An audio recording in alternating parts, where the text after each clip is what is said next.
Des défenses du consommateur, conseil juridique. Aujourd'hui, nous allons évoquer la question des procédures extra comme judiciaires à l'endroit d'un constructeur aux proportions énormes, un GIE, groupe d'investissement économique, comme peut l'être celui de Stellantis, post-fusion avec PSA. Parce qu'en effet, nous ne pouvons pas agir de la même manière dans le cadre du protocole d'une action en justice contre un tel groupe que comme on pourrait le faire avec par exemple une petite TPE, PME, etc. C'est une différence avec les non-juristes, les bricoleurs de l'intox et la désinformation sur les réseaux sociaux qui pensent que justement la dérive des réseaux sont la solution alors qu'en réalité c'est se tirer une balle dans le pied et empêcher toute procédure amiable de transaction judiciaire, d'accord, etc.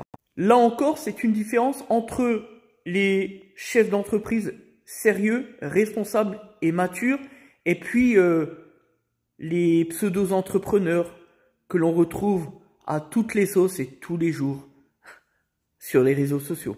Dans le dernier document que nous avions évoqué, je crois qu'il y a 2 jours, nous avions en effet survolé la mesure que nous avions prise pour un client pour l'aider dans sa démarche vis-à-vis de Stellantis pour une histoire de casse de chaîne d'Isserie sur un moteur DV5, une 3008 phase 2.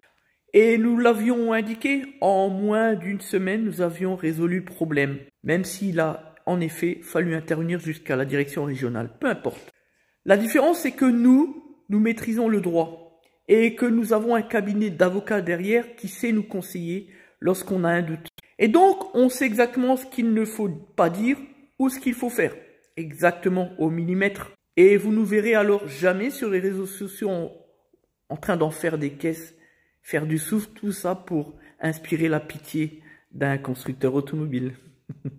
Donc, entrons dans le vif du sujet pour revenir à la procédure. Elle est donc au départ extrajudiciaire et il faut tenir un acte juridique, ça veut dire soit une signification par voie d'huissier de justice, soit ce qu'on appelle la fameuse lettre recommandée par accusé de réception. L'objectif, initier la cause de litige par information à l'endroit de l'adversaire.